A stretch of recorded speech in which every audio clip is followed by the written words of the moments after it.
نیکسټ په ګونیډز باندې خبره کوم. ګونیډز یاد ساتئ. ګونیډز څه ته وایي؟ ګونیډز په میل کې ټیسټس، په میل کې څه شی دي؟ ټیسټس، او په فیمیل کې اوري. ښه FEMALE په فیمیل کې څه؟ اوري. اوریز جمع به ولیکو. اوریز دې ته کلیکټیولی مونږ ګونیډز لفظ یوز کوو. ښه GONADS ګونیډز لفظ ورته یوز کوو، یعنی د ټیسټس دپاره او د اوریز دپاره. دا میل ریپروډکټیو ارګنز دي او دا فیمیل ریپروډکټیو ارګنز دي. دا په فیمیل کې او دا چرته دا په میل کې. ښه یاد ساتئ. دا ټیسټس به تاسو لیدلي د آوټ سایډ د باډي. ښه فار ایگزامپل جسٹ د ایکسپلینیټري پرپس به زه تاسو ته دلته د یو لږ بیرته ښایسته جوړې کړم، ځکه چې دا ډېر قیمتي ارګني دا ګوره زموږ سره یو دا په سایز باندې خبره نه کوو چې یو اپري یو لوري یا سمال ان سایز وي لارج ان سایز وي. د ټیسټس ټاپک زموږ نه دی. دې پردې ته دا په کومه پرده کې چې ما دا ټیسټس جوړې کړي دې ته سکروټم وایي. ښه دې ته څه وایي؟ سکروټم وایي. نو سکروټم څه دی؟ pouch like structure دی in which the testes are present. ښه outside the body الله ولې پیدا کړي؟ په دې ما تاسو ته I think چې په ډیټیل باندې خبره کړې وه. د بوډي ټمپریچر نه د دې ټمپریچر 2 to 2.5 ډیګري سنټیګریډ، د 2 نه واله د 2.5 ډیګري سنټیګریډ پورې د دې ټیسټس ټمپریچر د سپرمیټوجینیسس دپاره لوړ پکار دی. الله تعالی دا بار پیدا کړي. یو دویم تاسو به اکثر لیدلي په اوړي کې چې کله ټمپریچر های نو دا هینګینګ ډاون وړ. ریزن نور د دې نشته دی چې ولې دا ټیسټس په ګرمۍ کې هینګینګ ډاون وړي. جسٹ to keep the internal temperature of the testis little bit lower. ښه په ژمي کې دا زموږ سره په دې کې یو خاص قسم مسلي کې ماسټر مسلز ورته وایي، هغه کنټرکټ شي او دا ټورډ د باډي بوځي جسٹ ټو کیپ د ټمپریچر ان ا کانسټنټ رینج اف اکویلیبریم. نور د دې مقصد نشته دی. خو په دغه باندې خو به په خپل ځای باندې بیا خبره کوو. خو د دې که تاسو د دې ټیسټس د هارمونزو خبره وکئ نو دا زموږ سره درې قسمه هارمونز به مینلی تاسو د دې په باره کې ووایي. یو ته موږ ټیسټوسټیرون وو. ښه ټیسټوسټیرون وو. یو ته موږ انهبین وو. ښه انهبین وو. یو ته موږ مولېرین انهبیټینګ فیکټر وو. ښه مولېرین انهبیټینګ فیکټر وو. ستاسو په بوک کې به جسٹ ټیسټوسټیرون ورکړي. ټیسټوسټیرون کله خارجېږي؟ ټیسټوسټیرون چې کله یو میل یا یو سړی پیوبرټي ته ورسي. ښه پیوبرټي بلوغت ته وایي، بلوغت ته ورسي. دا په دې کې یو خاص قسم سیلز دي، بیا به په ډیټیل باندې په هغې باندې خبره کوو. دا ټیسټوسټیرون په هغې کې ریلیز کېدل شروع شي. دا ټیسټوسټیرون چې کله ریلیز کېدل شروع شي نو یو خو دا سپرمیټوجینیسس سټارټ کړي. ښه سپرمیټوجینیسس یاد ساتئ. سپرمیټوجینیسس په میل کې په پیوبرټي کې سټارټ کېږي او اوجینیسس په فیمیل کې د مور په خېټه کې سټارټ کېږي، چې دا پوینټ تاسو ته کلیري. دویم یو سپرمیټوجینیسس کاس کی، بل دا سیکنډري سیکجوال کریکټر چې کوم دي، سیکنډري سیکجوال کریکټر چې کوم دي دا په میل کې دغه کې ګیره راتلل، پیوبیک هیر راتلل یا اگزیلري هیر راتلل. د تکنینګ اف دی وایس په لرینګس باندې هم د دې افیکټ دی.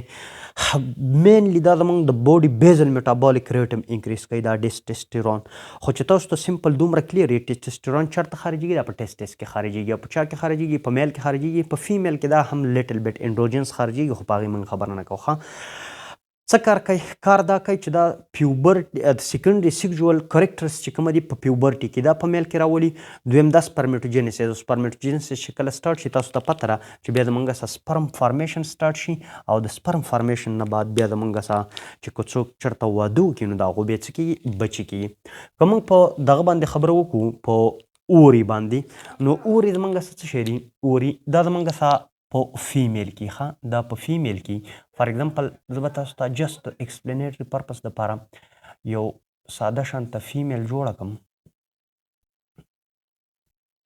په دې فیمیل کې که زه تاسو ته دا فار ایگزامپل یوټرس جوړه کړم د دې یوټرس نه یو طرف ته او د دې نه بل طرف ته داسې فلوپین ټیوبس ته دی بیا دې امپولاته دي دا ما تاسو ته ایگزیکټ اناټامیکل ډایګرام جوړ نه کړو جست د ایکسپلینیټري پرپس دپاره دی داسې نه چې تاسو ووایئ چې دا خو یا پوزیشن د دې اپ وړ دی یا ډاون وړ دی نو جست د ایکسپلینیټري پرپس دپاره ته ډایګرام په هر دغه جوړولی شي ښه دا زموږ یو اوري ده دا بله اوري ده دا یوټرس دی سرویکس دی ویژاینا ده ما تاسو ته وویل چې ایگزیکټ ډایګرام موږ نه جوړو جست د ایکسپلینیټري پرپس دپاره د دې نه څه شی خارجېږي د دې اوري نه یو چې تاسو ته پته د دې نه ریلیکسین هارمونس دا خارجوي د دې نه هټ کر دا انهبین خارجوي ښه انهبین خو موسٹ امپورټنټ چې کومه دي هغه ایسټروجن دي ښه ایسټروجن اینډ پروجسترون ښه پروجسترون هم ورته وایي پروجسترون دا هارمون زیات امپورټنټ دي پر لیکسین او انهبین موږ خبره نه کوو که تاسو دا ایسټروجن وګورئ د دې ایسټروجن کار څه دی د دې ایسټروجن چې څنګه په میل کې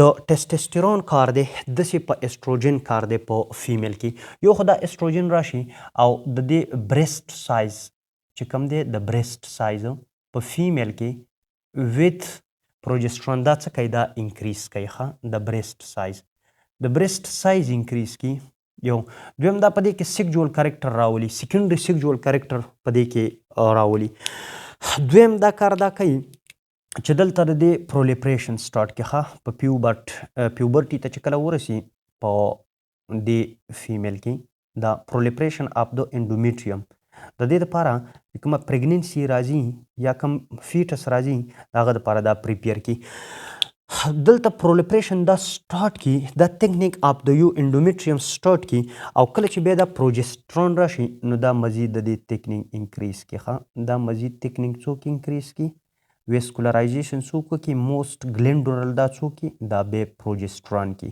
او پروجسترون دا به تر هول څومره پریګننسي پیریډ نو په هغه کې دا څه کوي دا مینټین ساتي سمپلی موږ ویلی شو چې د دې ایسټروجن په ریزلټ کې د انټومیټریم پرولیپریشن سټارټ شي او بیا د دې مینټیننس څوک ساتي دا پروجسترون ساتي ښه نو ایسټروجن او پروجسترون چېرته نه خارجېږي دا د اوري نه خارجېږي پلیسنټ هم دا خارجوي چې هغه تاسو ته کلیر یې خو د هغې ضرورت دلته نشته ستاسو بک کې منشن نه دي نو ایسټروجن څه کار کوي ایسټروجن راشي دا انډومیټریم او زموږ سره سیکجوال کریکټر په دې سیکنډري سیکجوال کریکټر په فیمیل کې څه کې اپیر کی دا چې کله تکنینګ وشي نو د دې مینټیننس څوک ساتي دا پروجسترون ساتي او دا پروجسترون که چېرته بیا پریګننسي راشي اپ ټو 9 مانث پورې دا فار ایگزامپل زموږ سره یو بیبي رالی او دا بیبي بیا فار ایگزامپل د 9 میاشتو لپاره دلته په دې یوټرس کې نو دا پریګننسي مینټین څوک ساتي دا پروجسترون لیول ساتي